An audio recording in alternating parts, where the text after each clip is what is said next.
Okay, so this is Steve, also known as Pawmarks, at the end of our dock again for this is the Naples to NOAA video, and it's kind of in a class of storytelling I call a predictive autobiography, and that's where you tell your past and then you project or predict into the future what's going to happen next.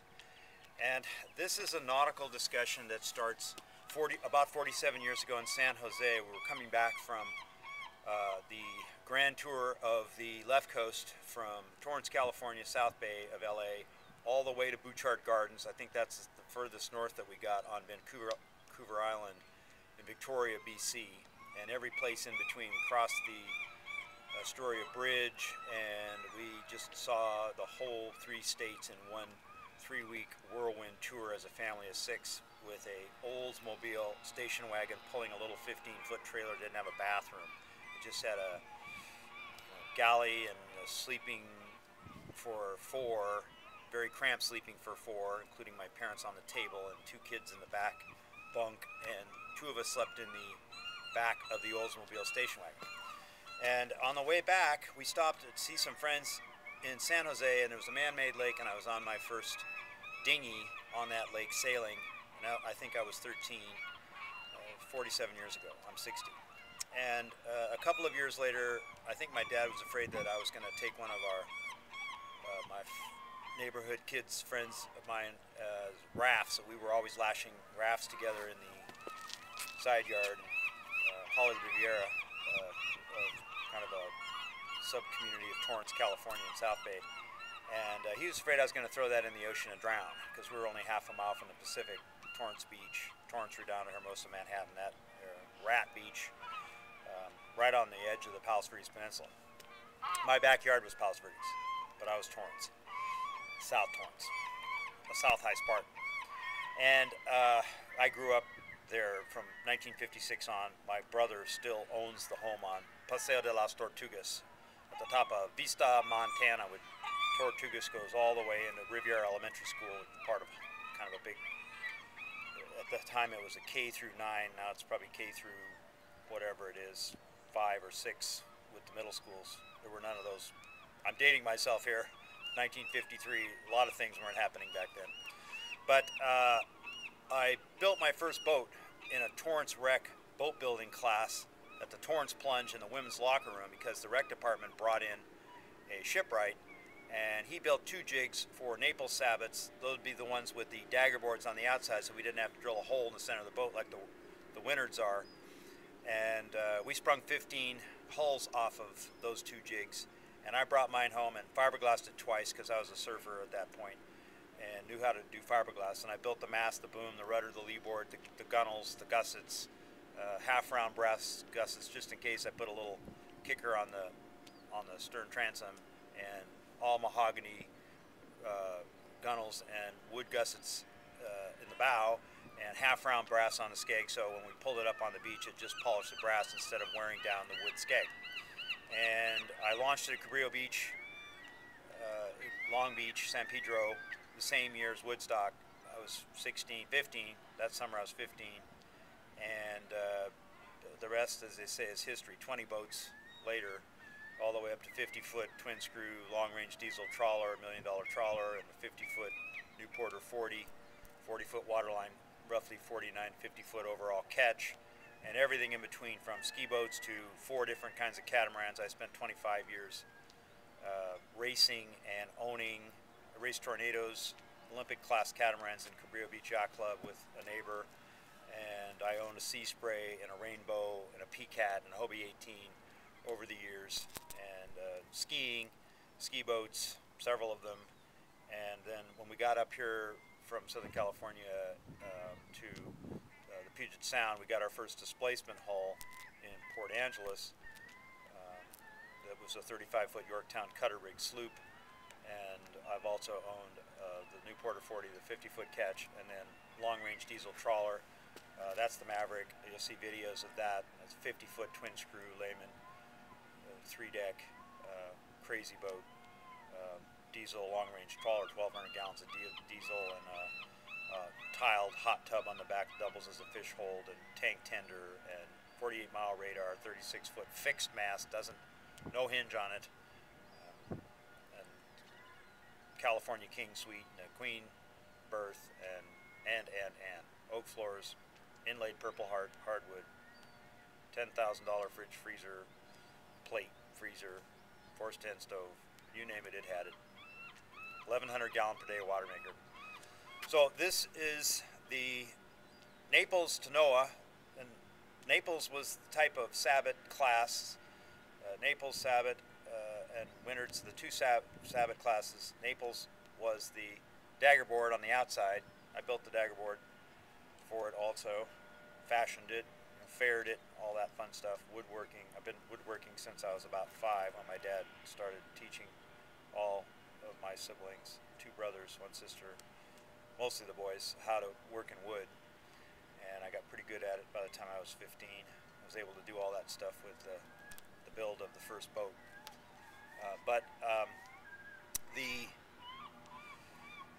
next step in the process is the larger boats, the bigger than 50-foot boats, and that's the predictive part of this equation, which is I've cut my teeth on vessels, both sail and power, and there's a place for both of them, especially depending upon the weather, depending upon the currents, depending upon the usage. You match the vessel to the use, and not very many people do that. Most vessels are a compromise because of budget, because of storage, because of budget, It's almost always because of budget.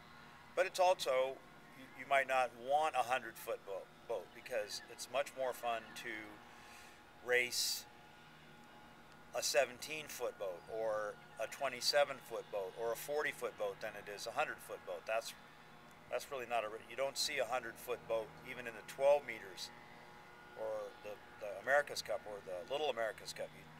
You see smaller vessels. So larger boats have their place, especially if you're talking about marketing, especially if you're talking about events and larger numbers of people and larger amounts of space to do things that you can't do with a smaller boat.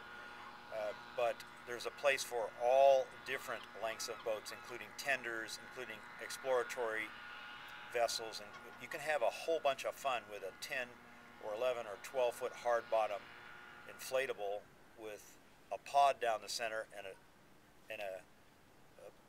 console, and there's a little vessel called a Rhino Rider that just has a little outboard and a pod and a steering wheel and rear view mirrors and electric start, and away you go. You can explore anything in that thing.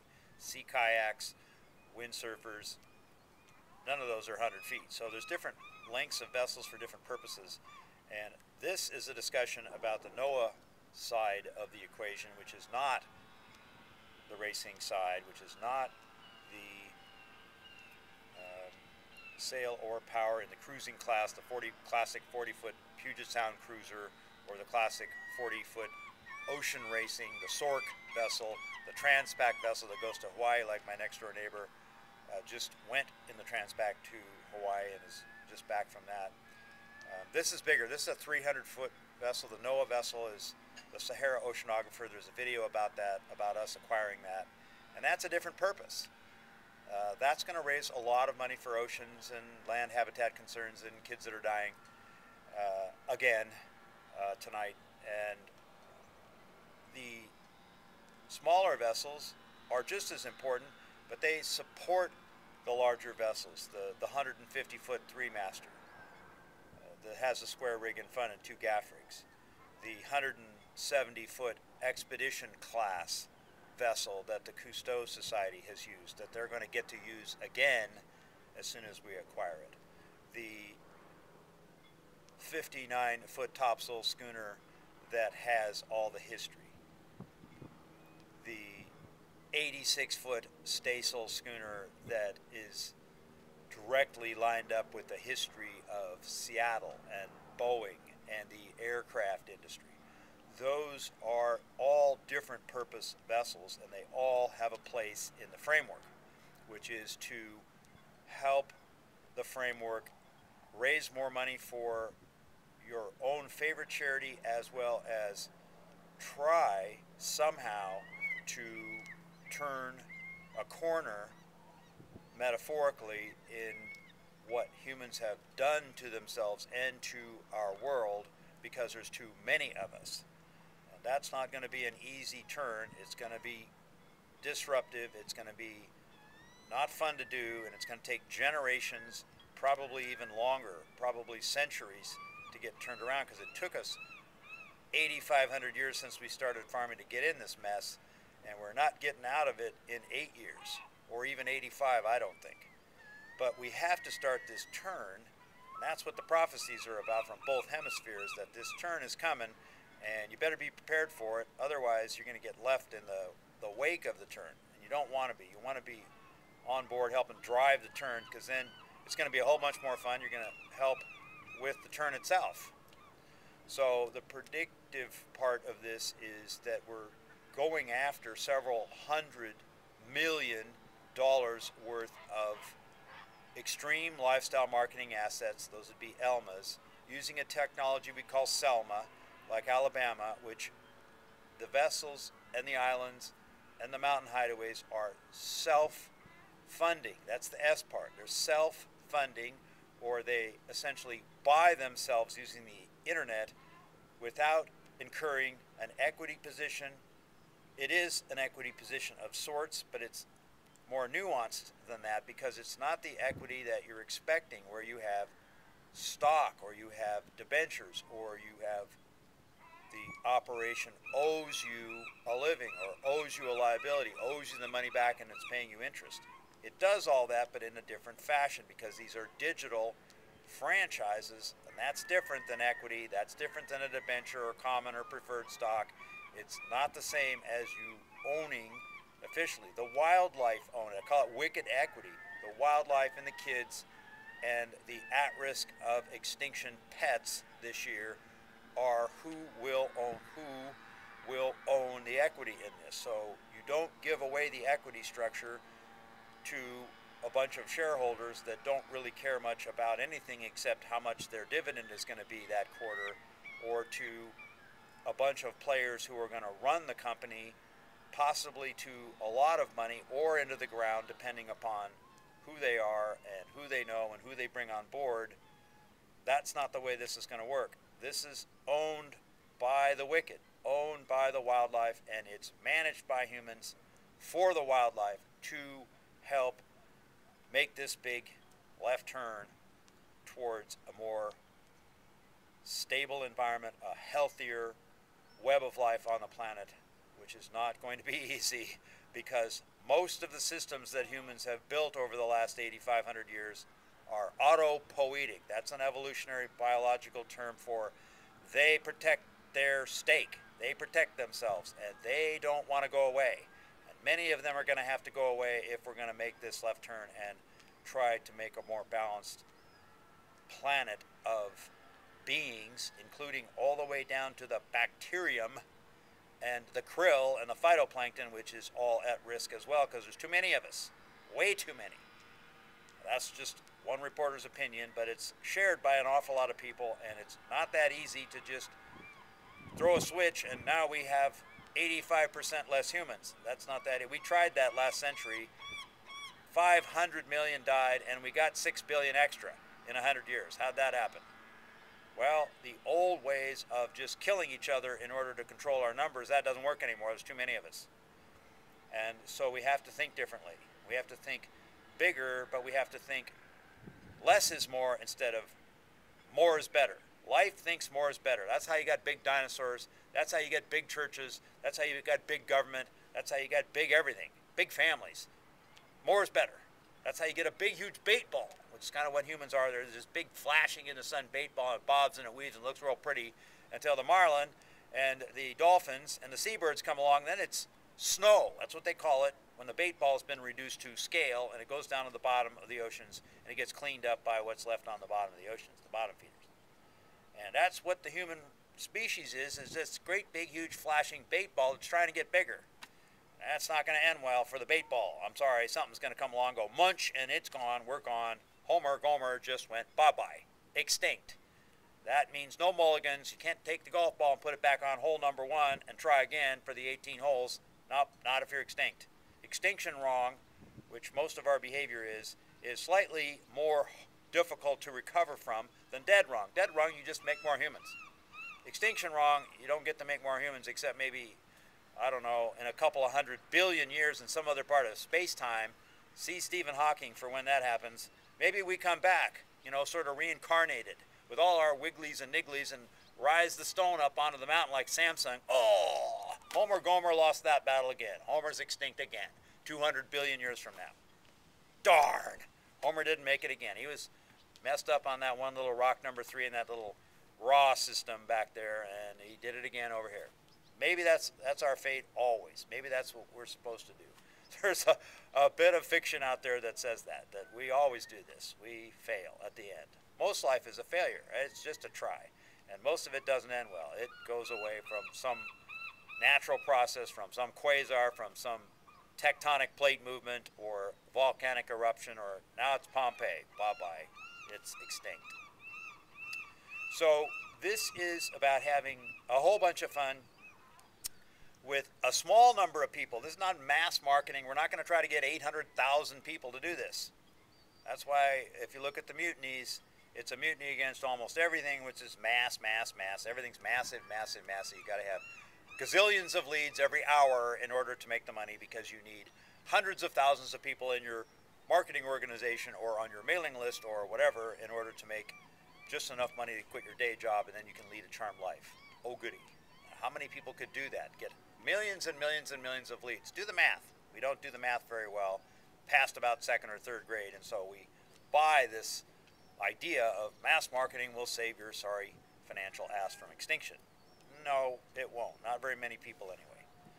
So this is less is more.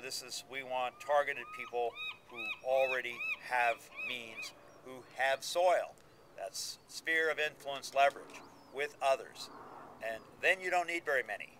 And the numbers are big, so when you make a multiple 6-figure transaction and you bring a night in, you get a 6-figure commission wired to your bank account in 2 business days, 3 business days, and then you do it again tomorrow or next week. And you don't need very many of those to have some real working capital to go do some cool things, start some good, like they say in the crowd sourcing web arena, or build your next thing that you want to do. And at the same time, the wildlife benefits, because at the top of the equity structure, we're supporting the big ocean concerns and the big land habitat concerns and the people that are trying to keep kids from dying of waterborne illness and nothing to eat and no parent in sight and child armies and no mosquito net and other things.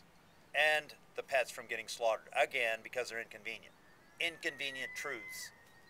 Pets.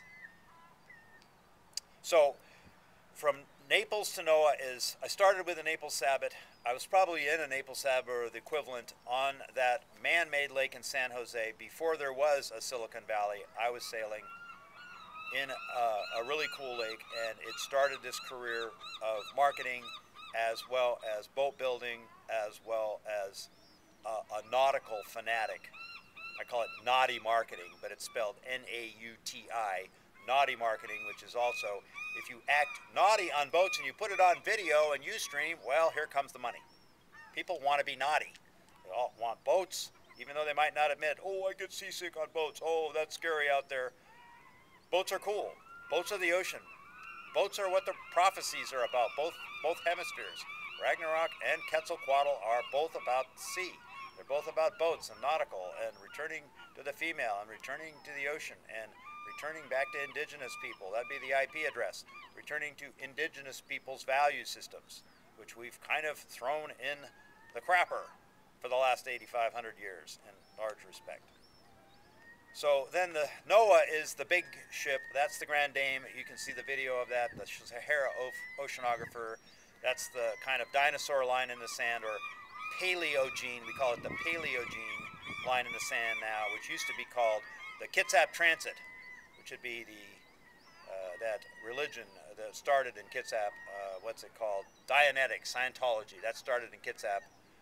His dad, I think, was a player in the naval shipyard in Kitsap, and he wrote his, L. Ron wrote his Scientology science fiction books in Bremerton, and the family farm was in Port Orchard near Southworth.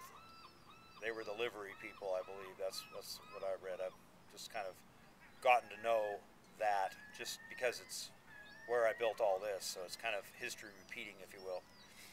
But the KT boundary, that's the dinosaur line in the sand 70 million years ago. Don't ask Ken Ham, he doesn't believe in that. Is now the Paleogene, which is Peter Gabriel, and that's the Jigsaw Frontiere, which we're going to rename, or otherwise alias, the Sahara Oceanographer, SO, which is the Peter Gabriel album, 26 years ago. SO, the Significant Other vessel. The Significant Other, which is the grand dame of the fleet. It's going to manage this whole project around the world, 6 continents, 100 plus yachts, many of them mega yachts, 100 plus foot, including this one, which is 300 plus feet, 3,700 gross tons, 5 decks, 2 billion nautical miles on the ship's log. For NOAA, 30 years of NOAA research, so it's repurposing for almost the same thing. We've got to save the oceans, otherwise everything on the land dies. Everything, birds, snail darters, spotted owls, it all goes away if the oceans fail. And it's in a lot of trouble. You know, no sharks left. They're going after the rays now because they're kind of like sharks, right? The coral's gone, mostly. The pH is shot. No bony fish is left in a third or a quarter or something of the Pacific. You got maps of it now. All it is jellies and squid. Those don't barbecue very well, do they? Maybe if you're in Japan they barbecue, but you know, this is not a healthy thing for the oceans to not have any bony fish and all this stuff.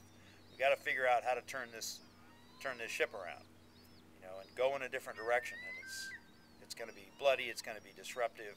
There's a lot of institutions that are going to come crashing down quickly if we're not going extinct.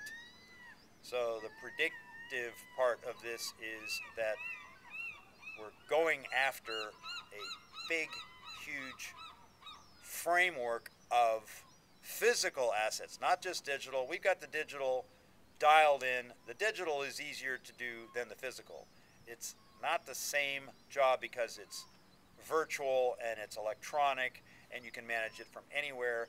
The physical is what makes this thing tick, because when you bolt it together with the virtual, with the digital, we call it a PDF, or a physical digital framework, then you've got something really, really not of this world. It's way beyond what anybody has, and it sells people their own brain chemistry. That's the dose marketing part of it. Dopamine, oxytocin, serotonin, endorphins. When you get those chemicals going, people wire money.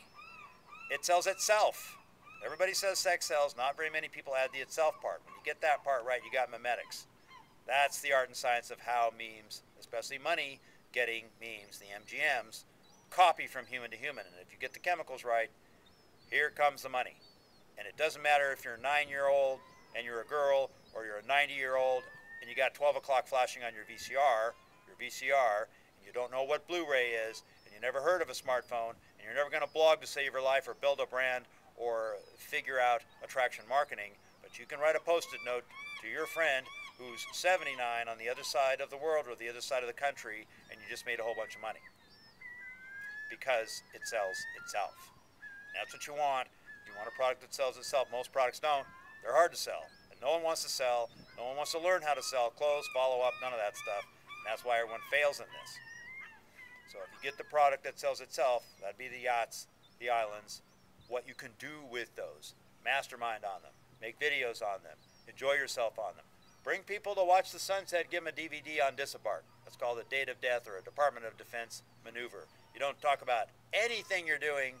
You just give them a disc, and they're off to check it out and see if they want to live that way instead of the way they're living, which is going back to work on Monday.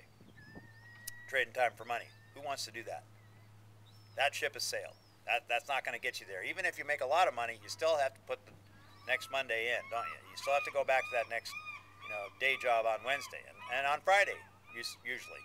If you're, sometimes on Saturday. 6 days a week, you're doing trade time for money, and it's never enough. You can't do the fun things. How are you going to trade time for money and go ride your bike on the Great Wall of China? How are you going to go around the world?